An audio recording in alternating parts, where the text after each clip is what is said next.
Morning, guys. Okay, well, so being that we're going home very, very soon, um, I know that a lot of us have had on our hearts to go out and spread the gospel as much as we can, right? And okay, so here's what I'm hoping will happen with this video. And I know that for me, being an outgoing person, you would assume that it's really, really easy for someone like me to share the gospel. But the thing is that I find it really, really difficult. And let me see here. I find it difficult because I have a tendency, like I just did right there, I have a tendency to squirrel in the middle of a conversation, which means like, I'll be talking and then all of a sudden I'll like rabbit trail into another story. And I'm all over the place. So, yeah. And I guess it keeps it interesting because I'm all over the place. But it certainly doesn't help me when I'm trying to witness. So, I mean, this past winter, I tried asking a bunch of people that I knew, a bunch of friends, what they personally do to witness and to others. And not that I was, trying to glean ideas, because, well, maybe in a sense I was, but I was trying to put together kind of like a document or something that I could share with people. But you know what? It didn't quite happen in the way that I had wanted to. And so I thought maybe I'd share it here, or bring it to you guys here. And, I thought I would be coming up with like this streamlined approach as to how people generally do it and that everybody would have the same way of doing it. But what I came across was that everybody has their own unique way of approaching people and, and bringing the gospel to people. And so, I would be really interested in knowing what your approach is. And I think that, it's going to be, there's going to be some similarities, but it's going to definitely be different for most people. And, yeah. And, I think ultimately the point of this is that I'm hoping that the body gets edified. And because time is so short that we might be able to draw off of other people's ideas, and their approaches. Right. So,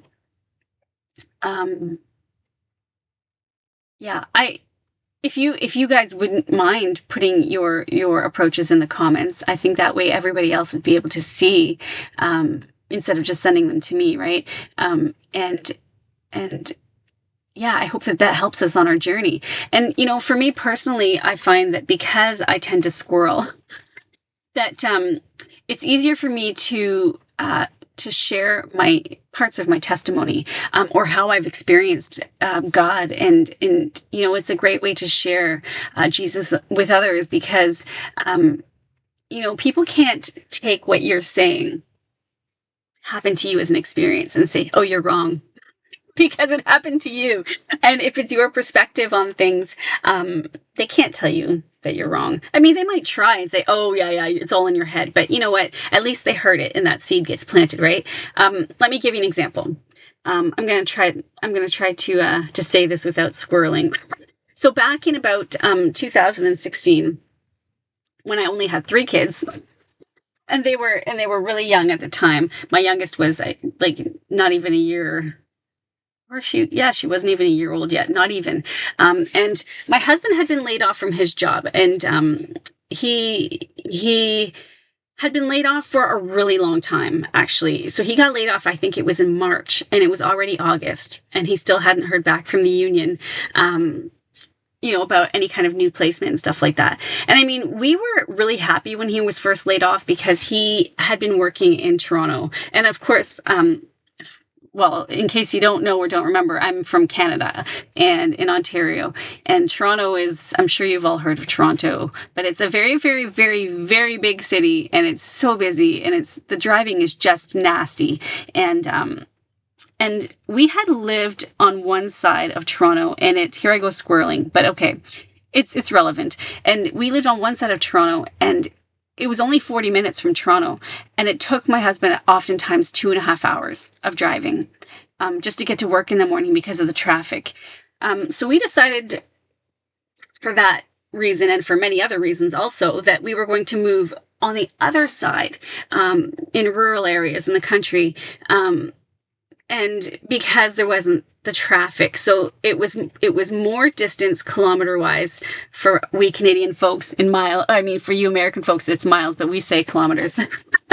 And we ended up cutting about an hour off of his commute time, even though we went from, what was it, like 70 or 80 kilometers to work from the one place where we lived to 180 where we had moved. It took less time. And so we knew that there would be wear and tear on the car and stuff like that, but we made that move. And he had gotten laid off from that job. And we were happy because it was still one of those things where he needed a break because he was working so long and it took so long to get to work. And we had a new baby, and it was rough on me being alone with twins and a little baby. But we had no choice. I mean, Jace had to work. So, but when he got laid off, we were like, oh, what a blessing. And we're resting now. And we knew that it was coming. But we didn't expect it to be as long as it was. And it was long. I mean, it was so long. And so we had been praying that God would open a door for a placement within the union, because that was the safest bet, right? And there was a job that he had applied for that was within the union, that was much closer to home and paid so much more. And we just kept praying and praying and praying and praying and praying. But like I said, he was laid off in March and it was now August. And we were like, what the heck are we going to do? And so Jason started looking for work outside of the union, and he found a job right away, based off of his experience. And but it was an hour the other way, like way out into cottage country. And Canadian cottage country is really, really vast. I mean, like, you want to talk about being in the boonies in the middle of nowhere. That's the kind of place where my husband got work. And so that was hard on us. He took the job because what choice did we have? We hadn't heard back from the union. And he took the job, and it was literally working remotely amongst the trees, like in the forest. And so we couldn't even text him or call him. We had to wait until he drove into town after work at night to get a call from him. And now, because it was far and because his hours were really, really long, it just didn't make sense for him to drive all the way home just to sleep and then to leave again. So what he did is, we had talked about buying a house out there, selling the house that we had just bought. And so he was sleeping in the van. There were no hotels out there. And we had been out of work for so long that there was like no way to just dish out cash for like a cabin or anything like that. So he slept in his van, in our van, for the time that he was out there. Now, I think he was only out there for a week and a half. This is where God is so, so good, guys. He was out there. And I mean, I can't even tell you, the girls and I would sit just waiting by the phone, literally staring at it, waiting for Daddy to call, because I'm going to cry because we missed him so much. Oh my gosh, why do I do this to myself? That was tough. That was really tough, not seeing Daddy. And when he would call, you could tell that he was so hurt at the fact that he had to be gone. But we were just, doing what we had to do as parents to make ends meet. And then, the second week started. He came home for the weekend and he was just like, oh, Mel, I can't believe I have to go back out here and do this all over again. Monday, Tuesday, Wednesday went by, and we were like, God, please help us. This is too much. It's too much. We're not going to be able to stick to this. I mean, that weekend we actually went out and started looking at houses, and we're willing to put an offer. We did put an offer on a house instantly because we just didn't want to have to be separated like that. It was so painful to be separated from each other. And we were like, okay, well, we put in an offer. We were waiting for all the conditions to be met and stuff like that. And Jason was at work, like I said, Monday, Tuesday, Wednesday, Thursday comes and I get a phone call from his union. I was like, why are they calling me? And so I picked it up and they're like, we just tried calling Jason. He had 2 phone numbers on his file. And so we couldn't get a hold of him, and we're calling you because you're the second number. I was like, oh my gosh, I tried to explain the situation. You don't understand. Jason's literally in the middle of a forest, and so he has no reception. They're like, well, the way the union works, we're just going to call everybody on the list, and whoever accepts the job first gets it. And I was like, oh my gosh, this is the job we had been praying for forever. What are the odds that he's literally in the middle of nowhere and can't take a call? And I said, please, just know that I'm going to try to contact him now. They're like, well, there's nothing we can do. If someone else accepts the job before we hear back from Jason, then they'll get it. I almost passed out. I was so stressed out.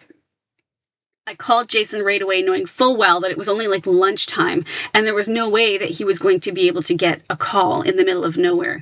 But I called and left a message anyways.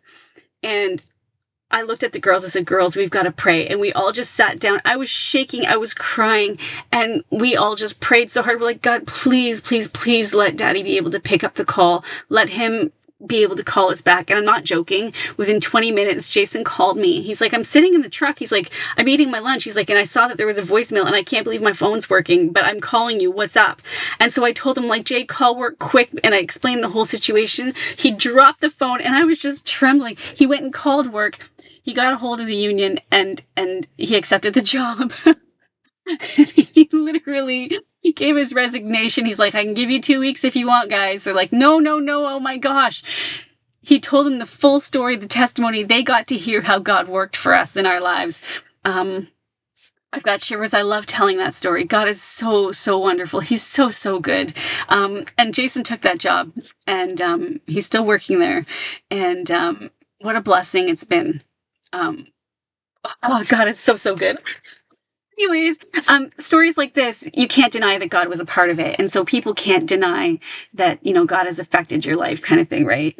And so, again, I just really, really want to hear your experiences. I want to hear how you witness some of your testimonies. I would love to have some testimony nights. You know what? If you guys want to share your testimony, send me a message. Let me know. But I really, on this video here, I really want to edify the body, and I really want to know how you guys share the gospel.